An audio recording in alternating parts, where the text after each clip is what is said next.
All right, we're officially recording. Don't say anything incriminating. Incriminating. Can't help this kid. Can't help him. All right. After hearing her story on the Unregistered Podcast with Thaddeus Russell, I was drawn into the world of today's guest, Lily Forrester. Her story is one in which multiple crossroads of our current society all clash into one another in a confusing and often defiant way. Anarchism, drug cartels, childhood trauma, love and loss, and even a solar-powered, panel-stealing crackhead. From what I can tell, the circumstances of Lily's life have forced her to be strong and independent in a way that most will never understand. Hopefully we can get at least a small glimpse into her world today on the Unframe of Mind show.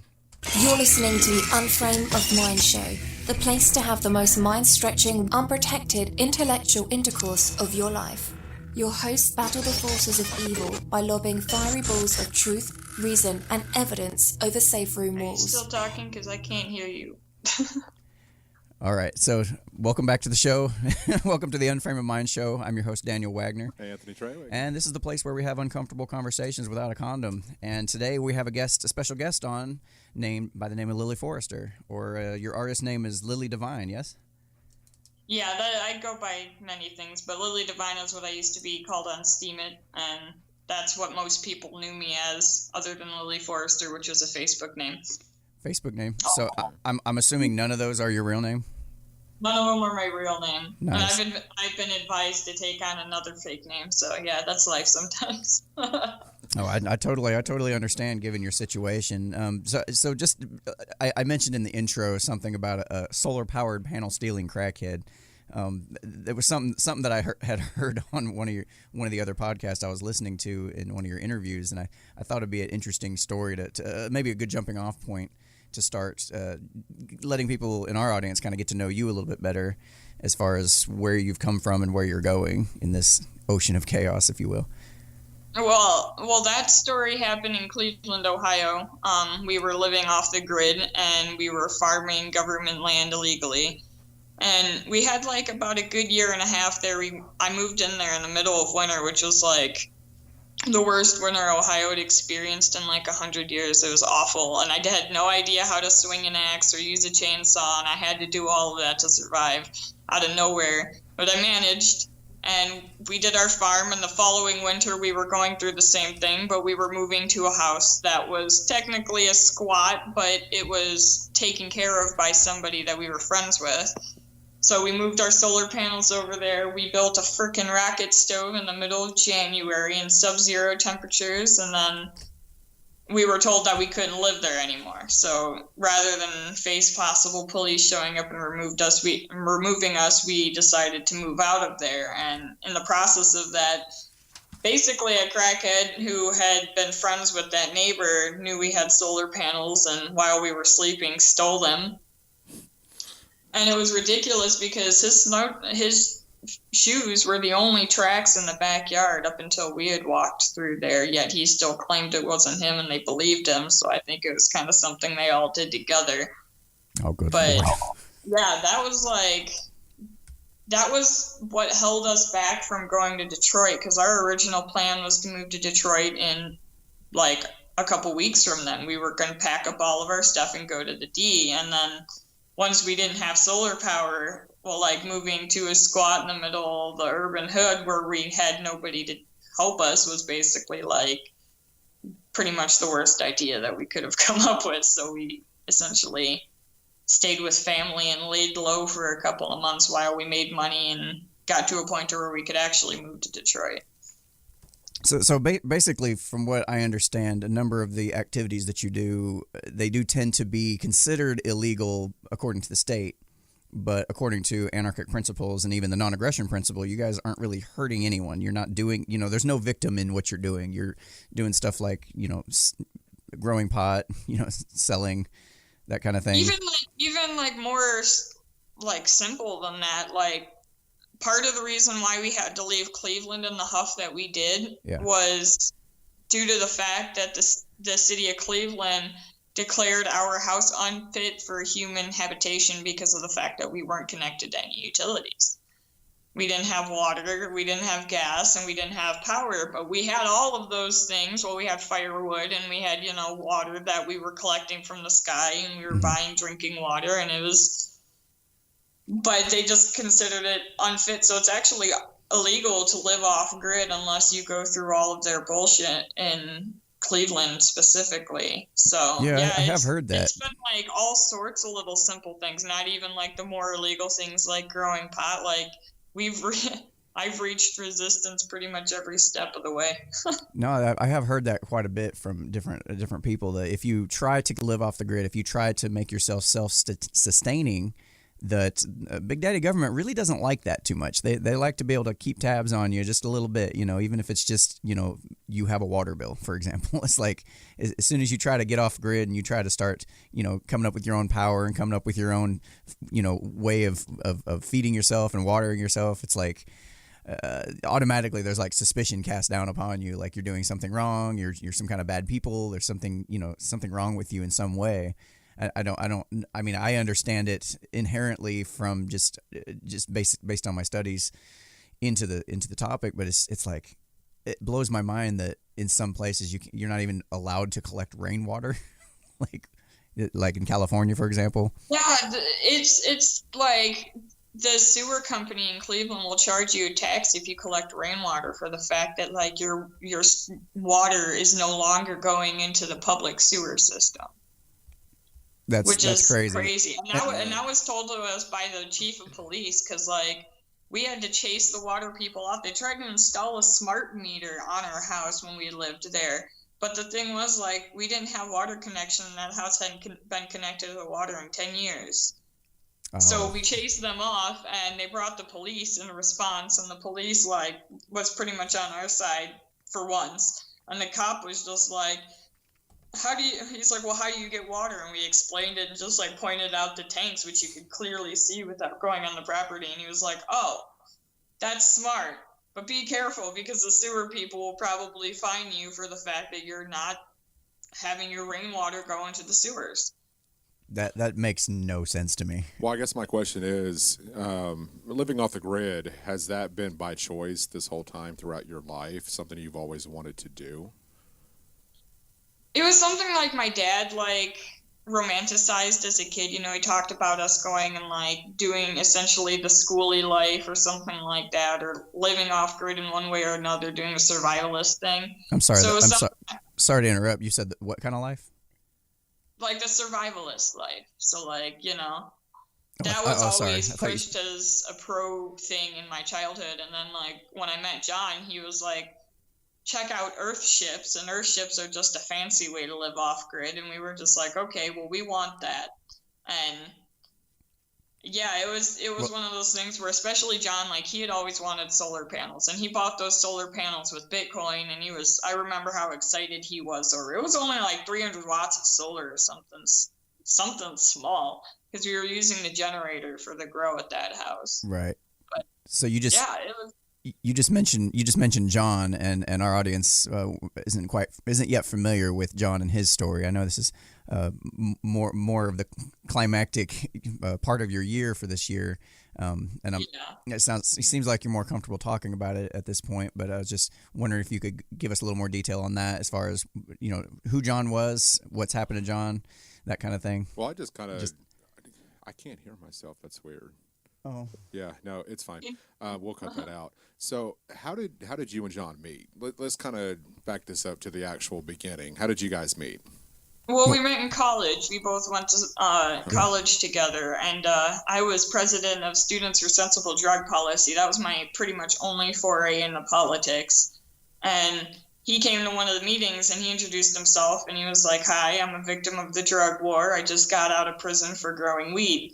And within like a couple of days of that, we were basically together. He had shown me his grow and everything, which was kind of stupid of him since, we had just met, but he was comfortable around you. That's a good thing, Yeah, it was, it definitely gave him some like, he was scared about it a lot.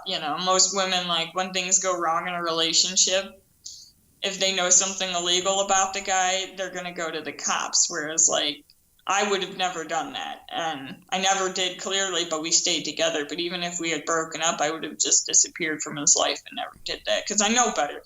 I grew up with parents who taught me how much it was, how to hate cops.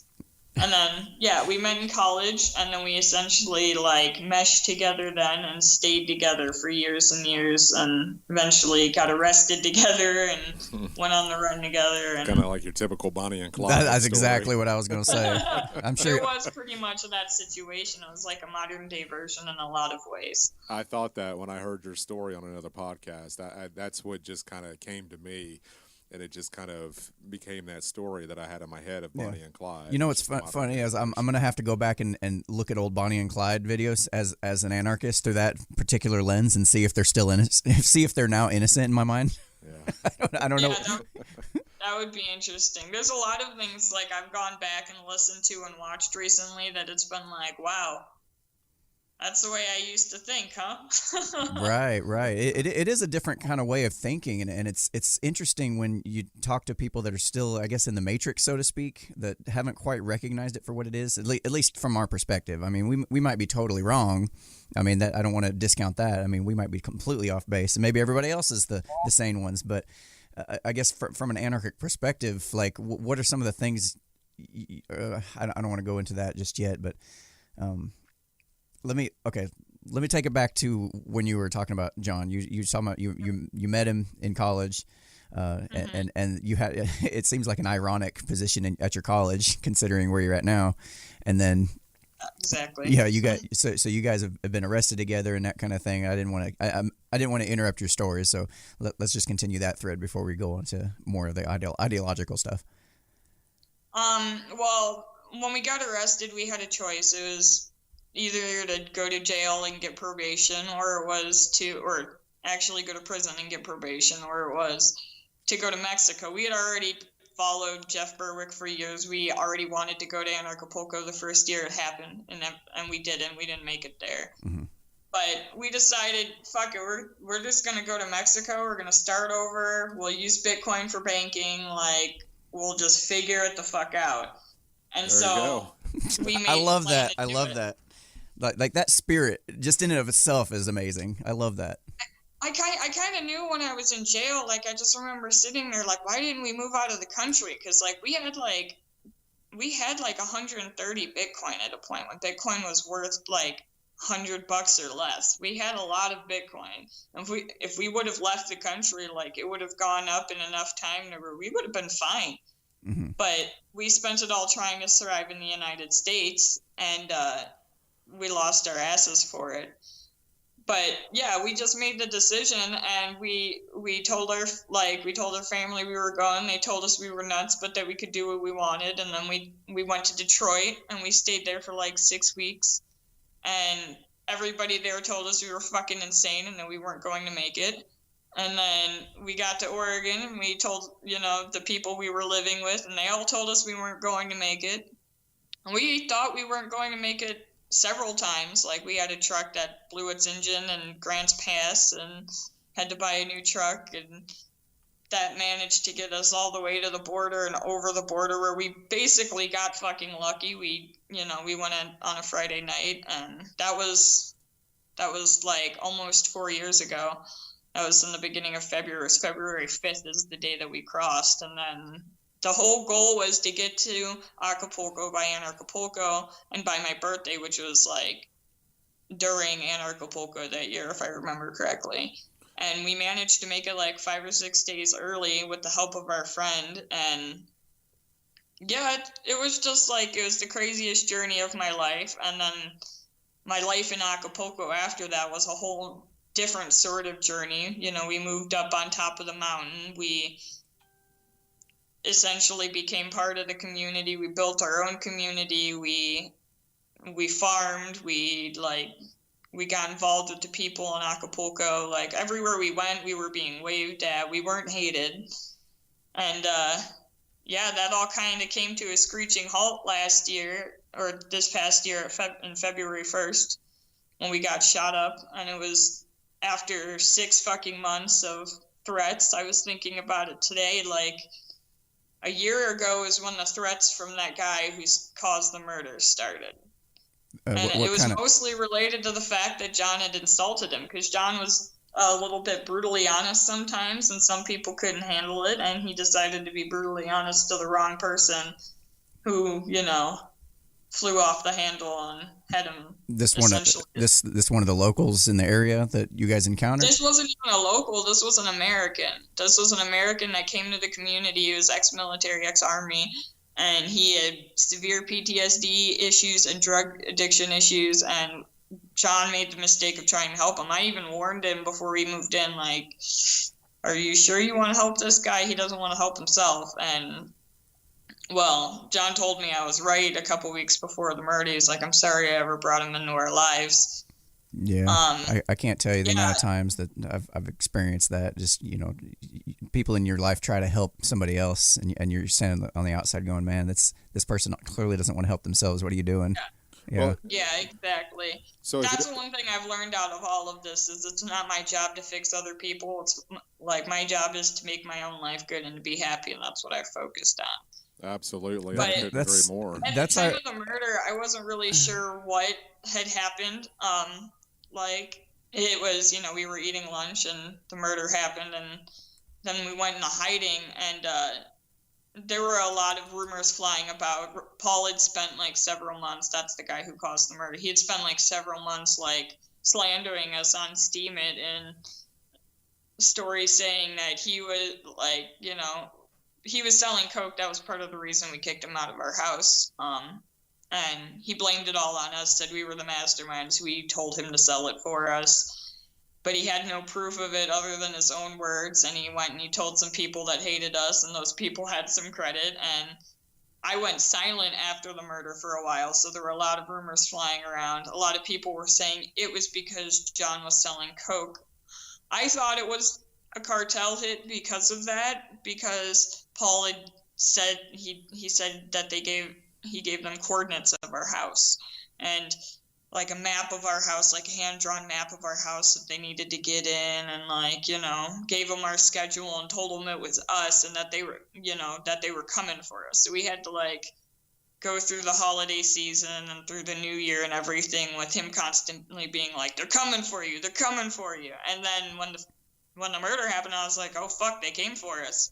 Oh, now everybody's gonna think, you know, he was right, but I've later found out that it was actually a hired hit. He paid money and stuff, like between 5,000 to 10,000 pesos in value, just to a low-level gang in Acapulco to come up there and do that.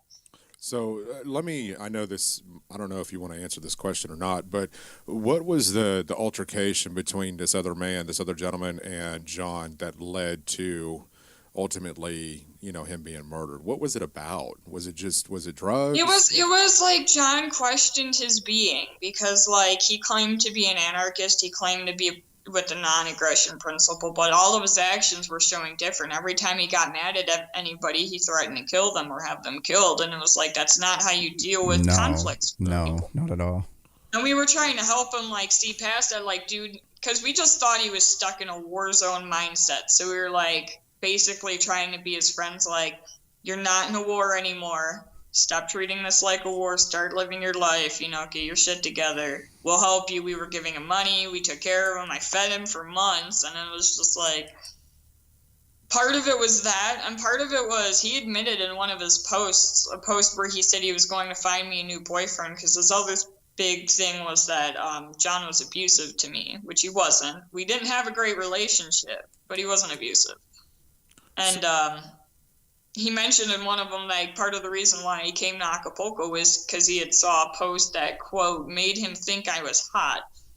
And I've been told by several friends that he did have feelings for me. So I think it was part of him, like, he had himself convinced that John was a horrible person and that he was saving me and everybody else from him. It almost kind of seems like actually a modern day Romeo and Juliet kind of scenario, if you think about it. You know, I mean, so let me ask you this. What? In some ways it is, because my family fucking hated John. Oh, okay. I was going to say that. Okay, that makes because if you go back and you listen to her interview on the other podcast, that's right. what it just kind of reminded me of. Right. So I got you. That's why I made that comment. So, were you actually there when the altercation went down between John and this other gentleman? Because well, like it was a series. Like I was there for most of it, and the thing was like Paul didn't message John, he messaged me, so I was the one that received the 6 months worth of messages. I blocked him after like 4 months of it. Like a month before the murder, I blocked him. And we blocked him on all accounts. So he's still harassing us on Steam, and I couldn't post on Steam without him saying something. It was just like a long, drawn-out thing, but I did witness a couple of the arguments. The one day, like, as we were no longer being friends with him, he was basically, like, John was basically like, are you sure you're not a communist? Because you just seem to be trying to get food and friendship and shit out of other people without offering anything in return. Right. And that was one of the, that's just an example, because, like, you can be honest and then you can be brutally honest. And John was brutally honest most of the time just because of how he was raised. Right. And there's certain ways to be honest with people that are a little more tactful. Is that what you're saying? Yeah, like, and like, not only that, but like, John should have kept his honesty limited only to the people he really cared about, whereas, like, he would be honest with most people that he came in contact with, and it got him a lot of shit for it. Right. And he didn't change any minds. That was the big thing. He didn't help anybody. Nobody changed their behavior. They're just like, well, fuck that guy.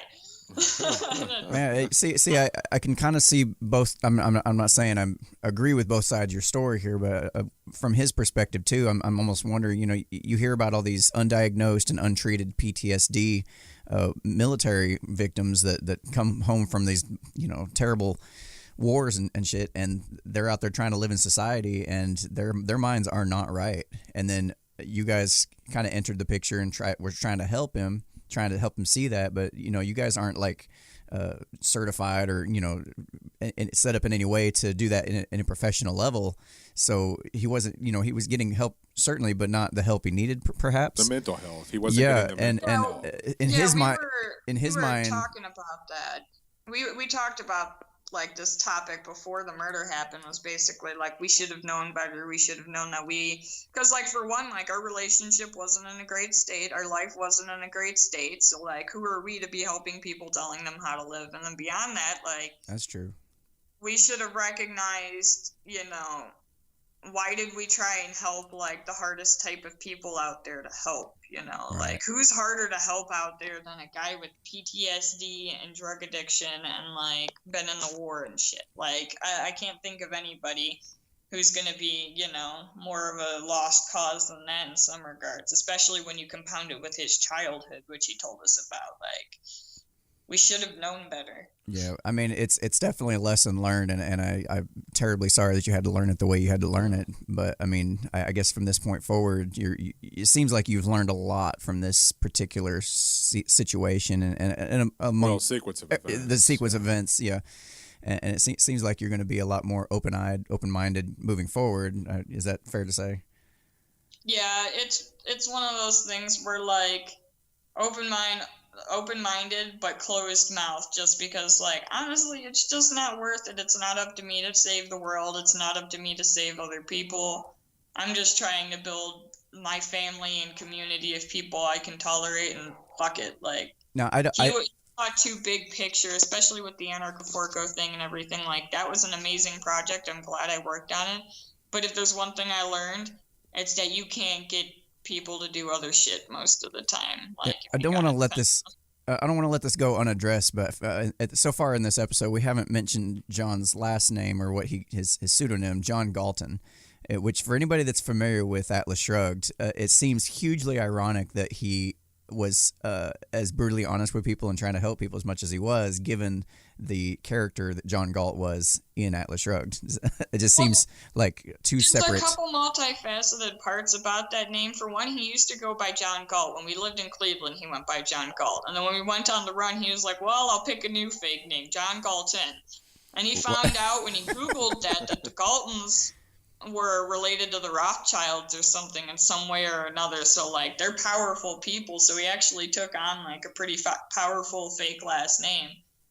But I've often thought about the fact that, like John Galt, he's more of a concept than he is a man at this point, just because. Oh, absolutely. I've had so many people contact me to tell me that the murder of him woke them up in some way or another. Either woke them up to shitty community dynamics, woke them up to the drug war, whatever it is. Like, it got them to look at the world differently. And at the end of the day, that was his goal in life. It was to get people to look at the world differently, and everybody looked at it. Like, I've had so many people say, what happened to you changed my life. I don't know, if you realize that. And it's kind of crazy to consider. Like, when I sit back and think about what I've been through, I'm just like, how in the fuck did I survive that? Yeah, like when I heard your story, I'm like, man, this, like, she did what? That's it, and this is what's going on. Like, this is the bullshit that she's got to put up with. Like why? Like, why? How do we come to a point in society where that's the shit? That's the style of life you are forced to live,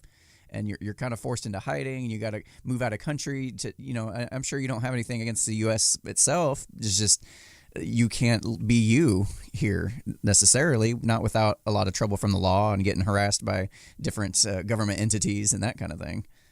Exactly. And even with the legal troubles that I still face, like, living here in Mexico is a totally different ballgame. Like, I've been essentially a famous American, and I was able to fight the police. Not many people know this because I haven't released the story, but I had a fist-to-fist fight with the police about 6 weeks after the murder because they wanted to question me, and I wasn't being taken anywhere by the police because that leads to deportation. And it was just like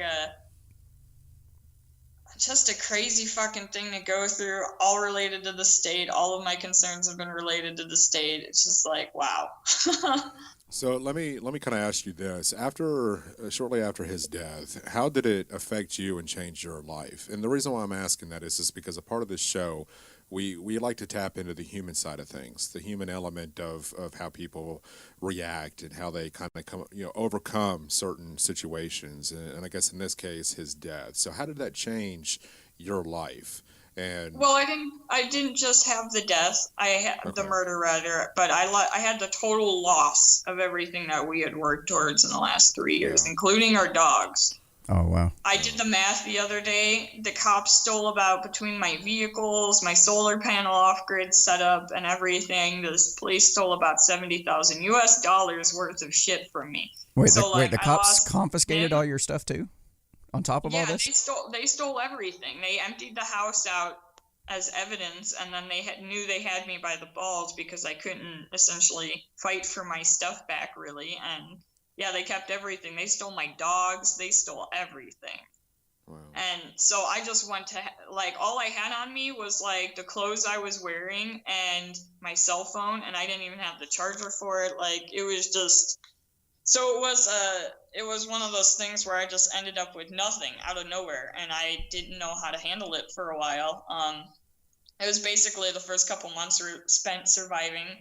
I was basically I made a decision as soon as it happened that I wanted to be happy as soon as possible, just because what I was going through sucked and would suck forever, so I didn't want to drag it out. So first several months, I wouldn't even listen to music. I wouldn't watch anything on TV or Netflix or anything. I just sat in what I had been through, because I had to remind myself of everything that I had lost and remain strong. And I was constantly thinking of everything from, how do I escape from this friend's house if I have to what happens if the police try to stop me, which they did, and what happens if they, try and stop me on foot, which they also did. And it was I just had to be on a very, high functioning level all the time until, I managed to get out of Acapulco.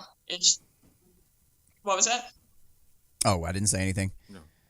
Oh, I heard voices. Okay, but it was. They're in your head. They're not real, Lily. Ignore those guys. Okay, ignore us too. But yeah, it was just a process of deconstructing what I had been through, accepting what I had been through, because I don't know anybody that's been in the life situation that I've been in. I got some therapy that helped. That's good. Thaddeus Russell was my therapist for free for basically a month and a half, because we talked every day most of the day because he was keeping me sane while I was in Acapulco. But yeah, isn't he an amazing dude? When I moved out of Acapulco to a different city and started making friends, eventually met a guy, things have been, just decompressing little by little. Right. I'm finally happy, but I'm also, I still can't help but think about what the fuck I've been through and what it means. So were you guys able to build up enough of a support group and a support network in that 3 years that you were there that you were able to kind of lean on their help a little bit to make it through? Is that? Yeah, I would have been screwed. Like, a lot of people have been critical of the fact that we came here and we told our story, but the fact that we told our story kind of saved my life, because I was kept, like, basically safe with donations, and then those donations paid for my legal stuff to get me essentially no longer a part of the murder investigation, because, like, they needed me to sign a witness statement, which would have required identification. So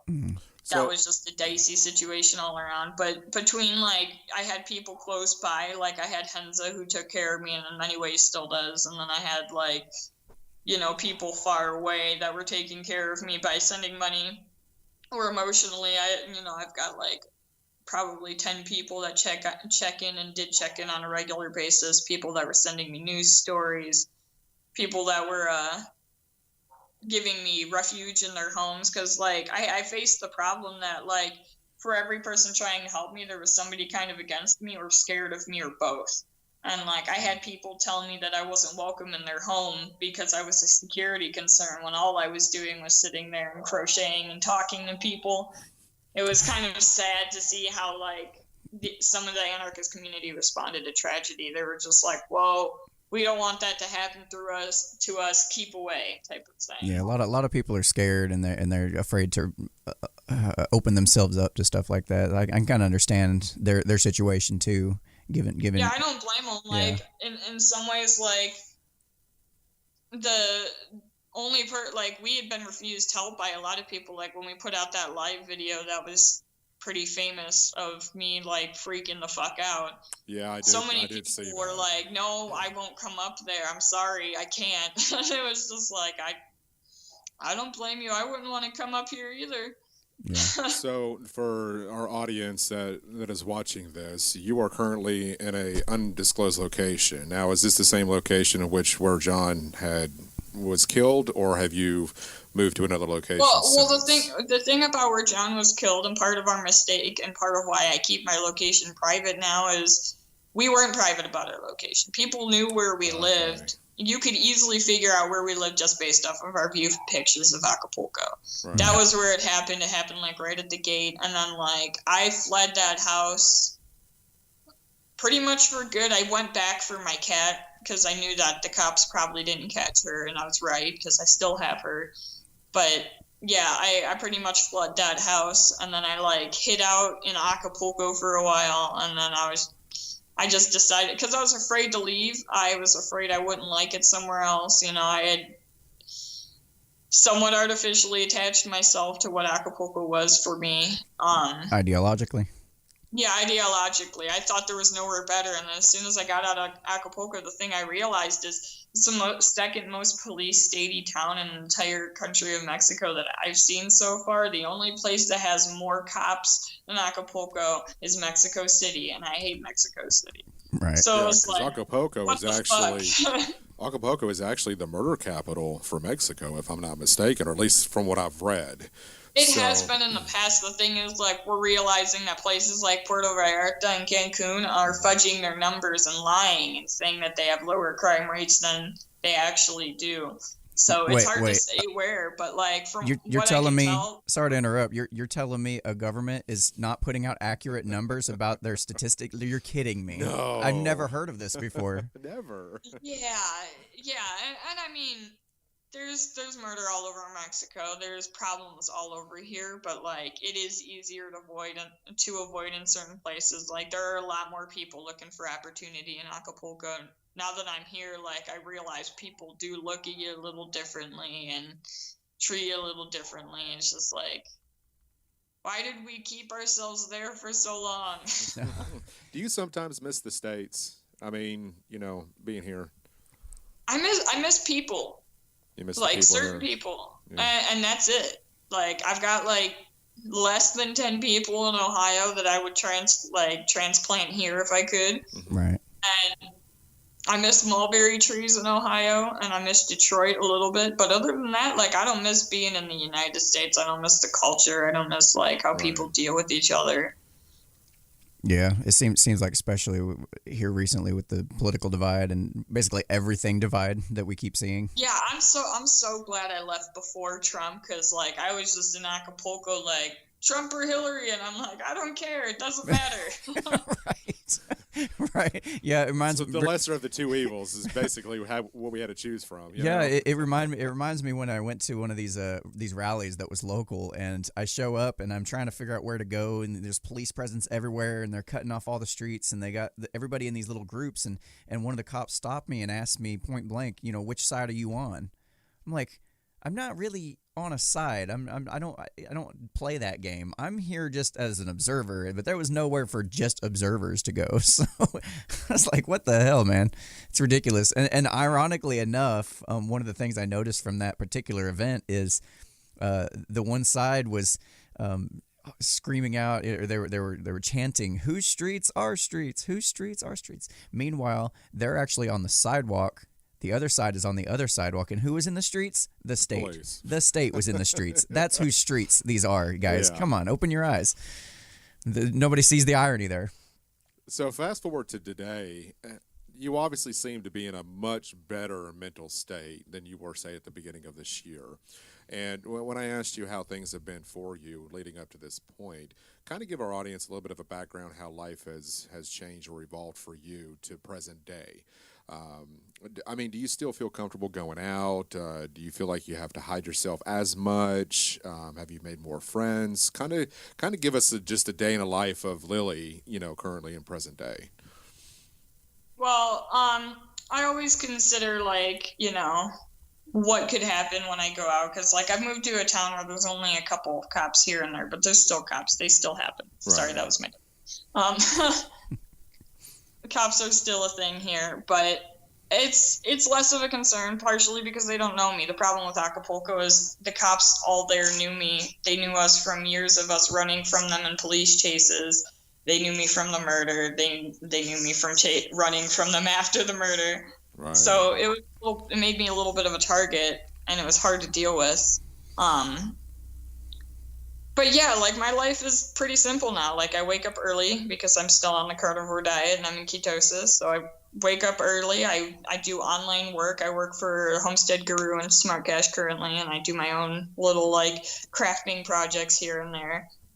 And I've got I do have more friends, but I have deeper relationships with my old friends. I have friends that I can say I can trust with my life, whereas I didn't have that a year ago. I didn't have, I had John that I could trust with my life, and that was it. And yeah, it's been good.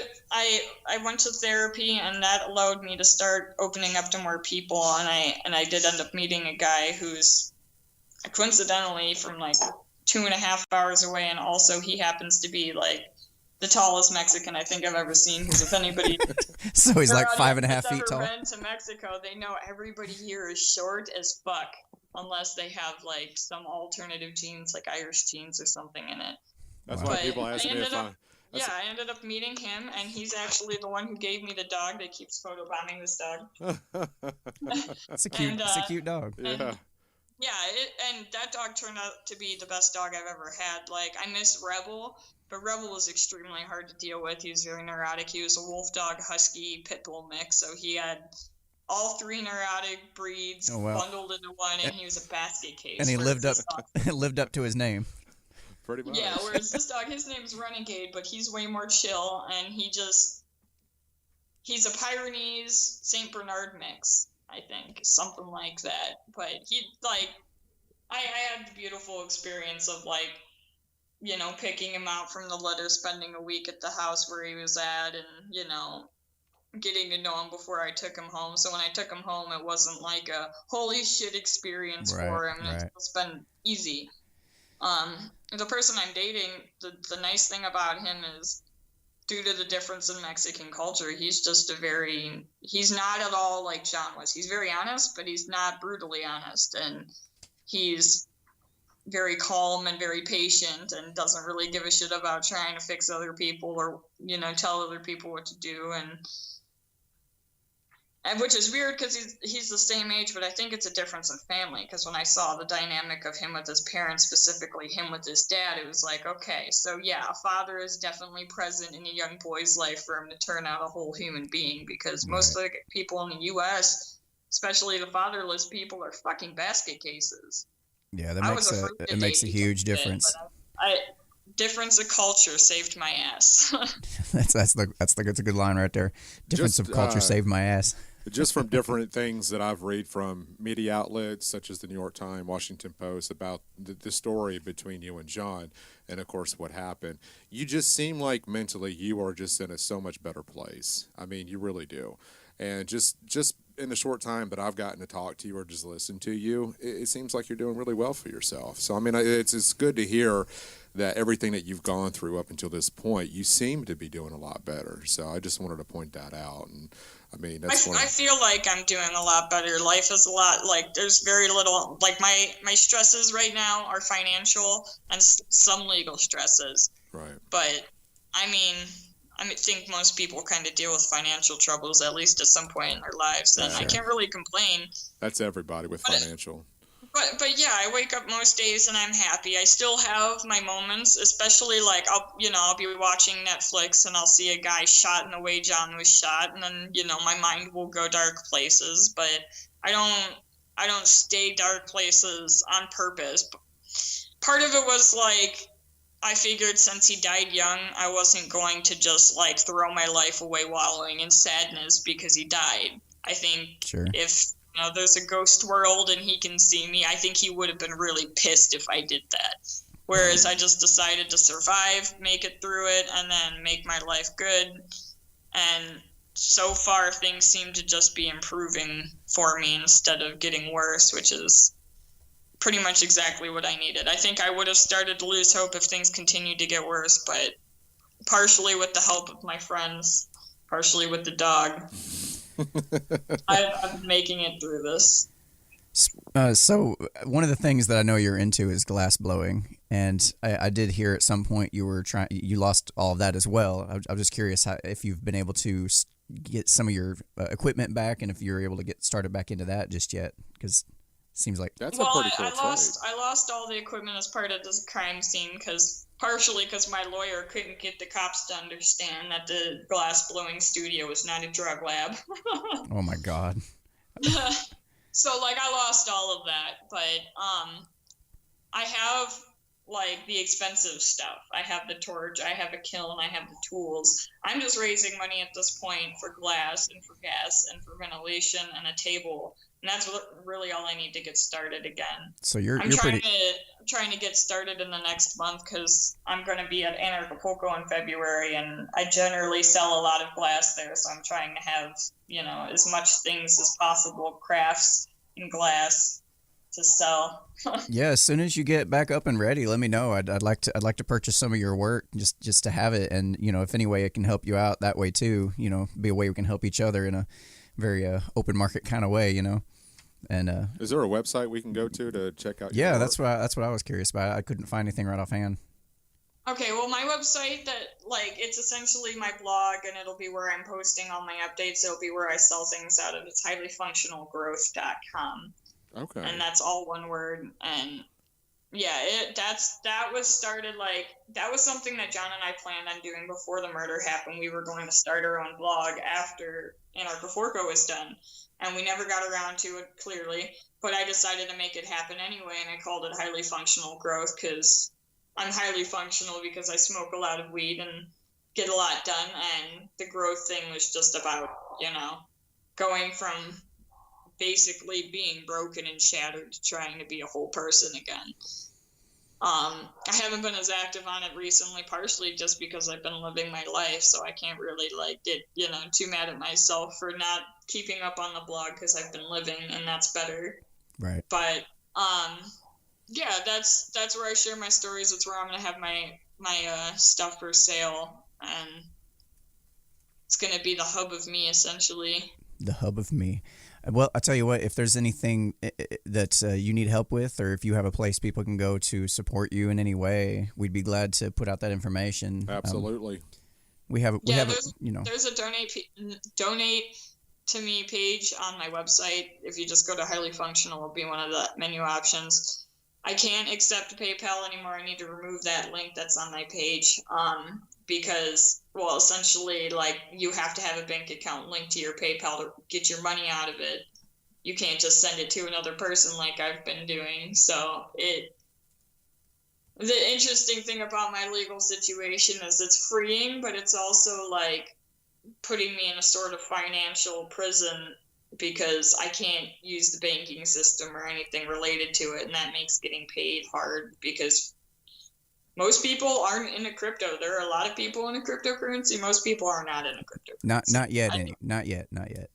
It is interesting because in a way you're kind of living the life that I espouse on the show all the time, talking about anarchic principles, talking about cryptocurrency and life without the state and a free market society and one in which, the non-aggression principle is kind of the leading principle for people. It's very interesting to see somebody actually attempting to live that out as hard as the struggle is for you to do that. It's still inspiring, to see it actually, being done at least on some level. And I appreciate that. It's a pain in the ass, honestly, because like we still live in a world where fiat rules, but it is like a point of pride in some regards. I've lived off of cryptocurrency exclusively, primarily since like 2014. I got rid of my bank in 2012, so I've technically been unbanked a lot longer than I've been in Mexico, but yeah, having no access to the banking system makes things difficult, but I'm still managing to survive, and that's pretty cool. Most people are living enslaved and have to get up at certain times and do things at certain times, and I just pretty much do what I want most of the time. Yeah, like show up on an interview for, the Unframe of Mind show at 8 in the morning.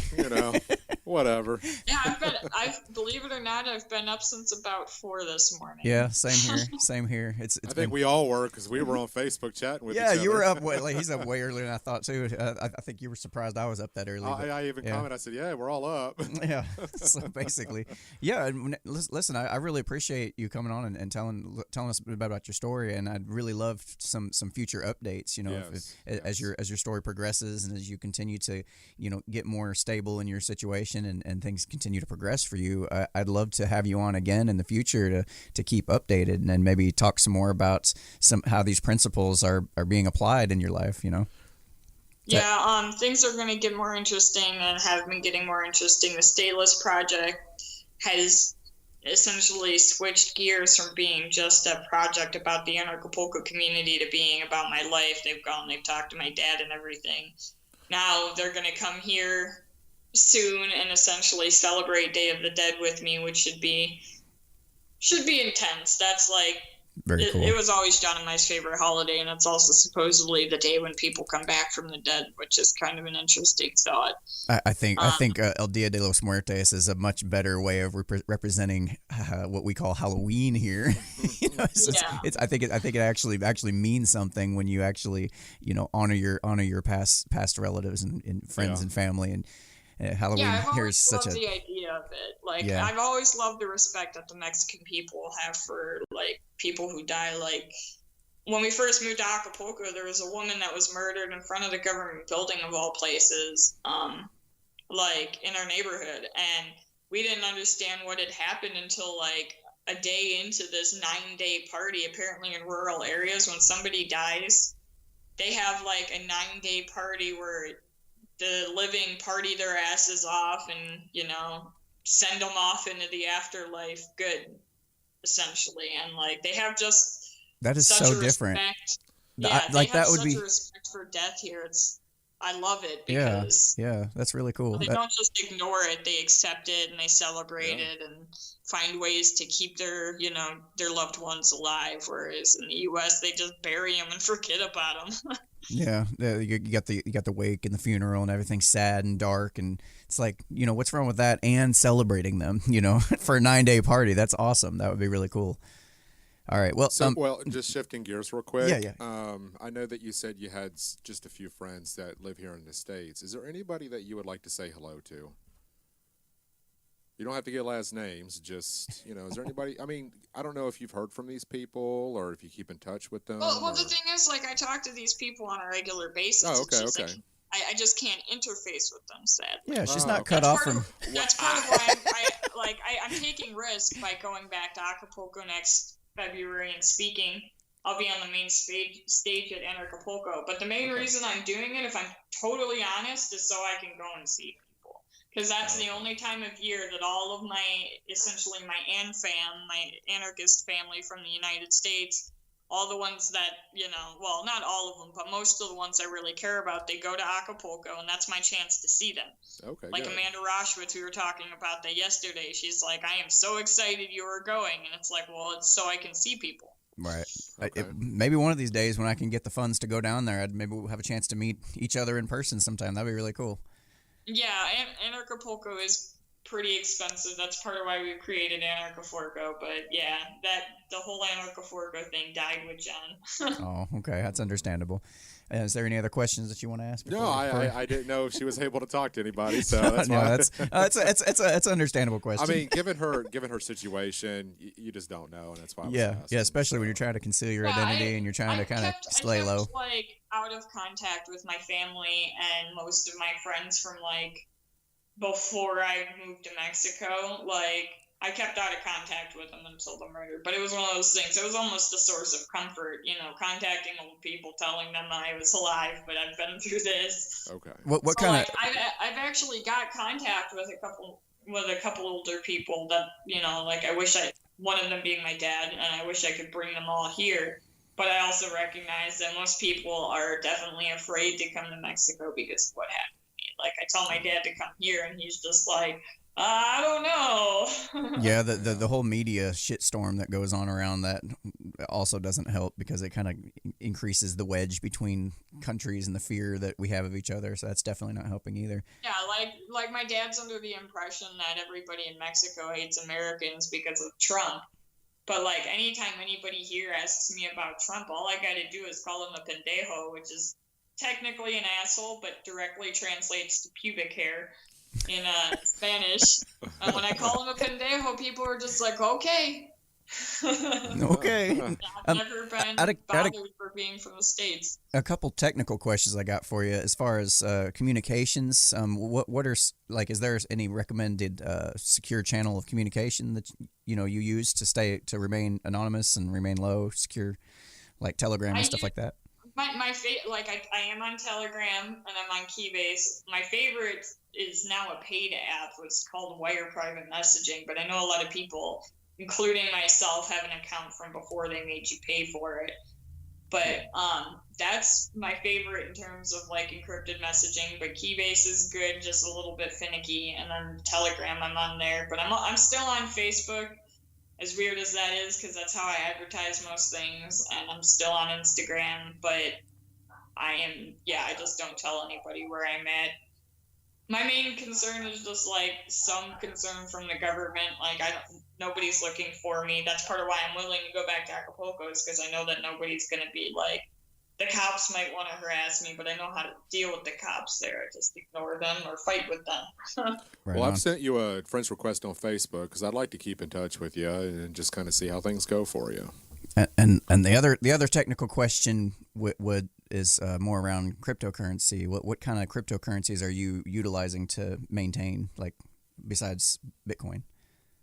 Well, I actually don't prefer Bitcoin because of how long it takes and because of the fees. Right. Bitcoin's moved away from what it used to be in a lot of ways. I work for Smart Cash, and they pay me in Smart Cash. I have some of that in savings. I have quite a bit of Smart Cash savings. That's essentially my bank account. And then I have, what I get paid, other parts I get paid. I just switch to, a different crypto, and I sell it for fiat. But, yeah, Bitcoin Cash is what I prefer. It works faster. It works more instantaneously. It's got more merchants. It's got better support, less problems, less bullshit. I know a lot of people hate on it, call it Vcash and stuff, but I think those people generally just don't understand the true difference and haven't really like used it enough. Because anybody I know that's actually used Bitcoin Cash is like, oh, it works better than Bitcoin. Same with Smart Cash. Smart Cash is nearly instantaneous, and they have like incentivizing programs like Smart Rewards to make it more like a bank account. You make money off of, you know, what you hold, and Yeah. those are really so they're those I use and that I trust. I'm not like a maximalist, but I'm also not like fuck yeah about every altcoin. Like there are a lot of projects out there that I think are dumb that have a lot of money behind them. See, that's the thing. BCH or Bitcoin Cash is just. I've always understood that it was just different in that it has bigger block sizes, and that was pretty much the only fundamental difference. Is that accurate, or is there something else that I'm missing? That's like that's one of the main technological differences. But at this point, like Bitcoin is accepted by less people than Bitcoin Cash. Like there are way more worldwide merchants of Bitcoin Cash. It's more widely accepted. No kidding. Yeah, and like. Every time I use Bitcoin, I'm generally pretty annoyed waiting for confirmation, spending too much to send it in a timely manner, whereas Bitcoin Cash is always done within 5 minutes.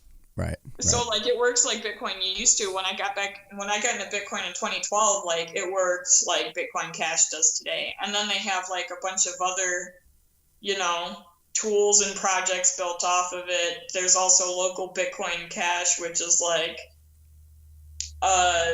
a local version of local Bitcoin that doesn't have any KYC stuff, because local Bitcoin's got screwed by making people confirm their identity, whereas local Bitcoin Cash doesn't. It's just got a better community behind it, pushing it more towards what Bitcoin used to be and what Bitcoin should be. Interesting. Yeah, I might have to take another look at it and see, because I pretty quickly sold mine when they forked back in, what was it, 2015 or something like that? Yeah, it's just as much about the community, like for both Smart Cash and Bitcoin Cash, it's just as much about the community as it is about the product itself. Very cool. Really all people want when it comes to a cryptocurrency is something that works fast, something that works, you know, well, and then something that holds its value. And, you know, something that they can spend places if they need to. And like Bitcoin Cash has all of those things, whereas like there are so many merchants I can think of that remove Bitcoin as a payment processor because, well, it just moves literally too slow for it to work for their systems. Yeah, I see Bitcoin as more of a value storage, like a gold or something like that. And I see some of these other cryptos that are more they can actually move a little quicker. They are easier to use in terms of actually doing transactions, like the cheaper transactions. I do too in some ways, but something that I always consider is like the value in these coins comes from their use case. And as Bitcoin's use case decreases, so does its actual real world value. Like the price has been going up, but the price has been going up because of the human psyche. You know, people only trust the one that was around first, whether or not it was the best. So when new people come in, they go and they buy Bitcoin. When traders come in, they buy Bitcoin. They don't mess with altcoins because, well, Bitcoin was first. They're definitely benefiting from first mover advantage and from just name recognition and that kind of thing. But you know, I think I've never been a maximalist as far as, you know, some people just swear by Bitcoin alone and that's it. But as far as altcoins go, I think it's great that there's actually competition in currencies, which is something you don't see in the government fiat system. Like if we were to try to print off our own government currency to compete with it, we'd be in jail quicker than you could get your first bill printed off the presses. That is the beautiful thing about crypto, is because like, if you don't like the way a project is going, but you like certain things about the project, you can just fork it. And, like, people will tell you if it has value or not. And I think there's some beauty in that. Like, for example, the interesting thing about Smart Cash is built off the original, like, Bitcoin blockchain, but it has been altered for faster transaction times, ease of use. Like, they've added features like, you know, you can send Smart Cash via SMS, like text message or via email. So like you could send it to your grandma and get her into crypto. Yeah, we had that. We had that with the company I was working for before as the director of marketing called Airwire, and they've gone through some issues right now where their platform's not working as well. But I'm definitely gonna have to check out that Smart Cash ones and try it out a little bit. I like the idea of being able to earn money on your savings basically, and that makes it a proof of stake crypto, right? Not a proof of work like Bitcoin is. I think it's kind of got both aspects to it. Like, interesting. It's got like a proof of stake voting system, which is cool because that's how Smart Cash advances. And one of the things, like, there's a new update coming, and that update's changing to make it so that way the smart reward system is changing. But the only thing that's changing about it is how long it, like, you get money every 30 or every 90 days instead of every 30. And then the other thing that's changing about it is you have to vote once every once every cycle to be able to receive smart rewards so they know that your address is active. But like when you vote, you don't lose Smart Cash. You're just looking at what proposals are out there, and you're like, okay, yes or no, and the weight of your vote is, how much Smart Cash you have. Like the current thing that's up right now is a movie. I forget the name of it, but it's essentially a cryptocurrency documentary movie that they're trying to fund, and they're going to have a big focus on Smart Cash. So they submitted a proposal to try to get some money to make the production happen. And yeah, it's pretty cool, like how it all keeps itself going. But most people just don't know these things, and they don't know how these projects work, how they advance. They just think the money comes out of nowhere. Well, as much as I enjoy talking, one of those people. as much as I enjoy talking shop with you about crypto and whatnot, I don't want to leave too much of my audience behind in the weeds here. Maybe I'll do a separate episode about Smart Cash itself after I research it a little bit more. I just want to thank you for coming on the show, telling us your story, and letting us view into your window for just a little while. It's been really cool. So. Is there? Thanks for having me. Anything else you want to add before we close it out for today? I usually end interviews in some way or another. People usually ask me if I could tell people one piece of advice, what would it be? And I just try to put this out there that if basically just do what you can to follow your dreams. I mean, I've lost a lot in the pursuit of following my dreams, but I think I've gained even more in some regards, and I can't really imagine my life without it. Like when I think about the alternative of working a job and had I graduated college and gotten a job, I would have hated my life, whereas I can't say I hate my life now, even with everything I've been through. I'm happy. I do what I want on my own terms when I want to, and you can't really substitute just a well-paying, steady job for actual happiness and freedom. Man, I think we can learn a lot from her. That's beautiful. Absolutely. Well, again, thank you for coming on the show. And until next time, you guys have been watching the Unframe of Mind show, where we have uncomfortable conversations without a condom. And I definitely look forward to hearing from Lily in the future. It's really cool. If you want to check her stuff out, head over to highlyfunctionalgrowth.com and see her work and keep up with her blog there. And you can subscribe to that. And then as she continues to move forward in her journey, we'll be able to keep up with that as well. So until next time, y'all have a good day.